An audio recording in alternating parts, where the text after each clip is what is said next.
abantu bangi betulaba babadde successful sibe basinga era sibe bandibadde naye beba abeefuddeko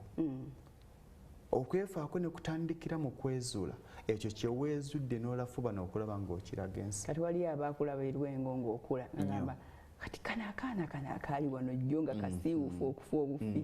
ke kana akayimiridde mu maaso gaffe kwogera gye tuli era bangi va ku beerwengo waliwo abaalaba Lugonvu 2 years back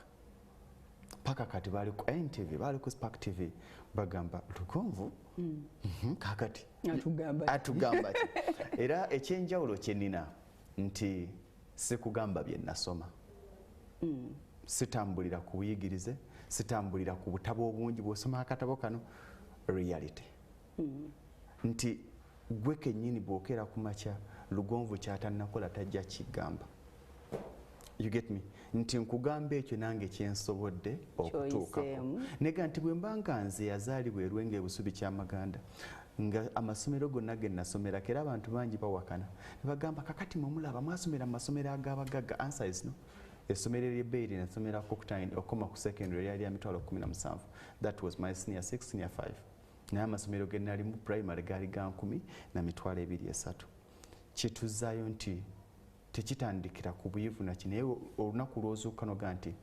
neetaaga okukyusa endaba yange y'ebintu neetaaga okuva wano olina kusooka kukyawo eyo embeera esomooza gy'olimu naye bw'otandika okulivinga mu mbeera ng'owulira oli contented with that situation that you are living in otandika okuba nti ya bulijjo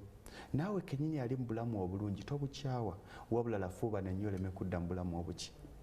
embeera lwaki mukyala Farida akola day and night lwaki program omuwulira nga bw'aba ayogera owulira nti ddala program yiye si ya NTV si ya Spark kubanga tayagala kudda kiyakola ki gyeyava naawe omugagga abadde mu life ey'omirembe lafuba nanyo oleme kubeera nti bangi baga nti family yaffe ngaga everything fuba nnyo oleme kubeera mwava asooka mu family eyo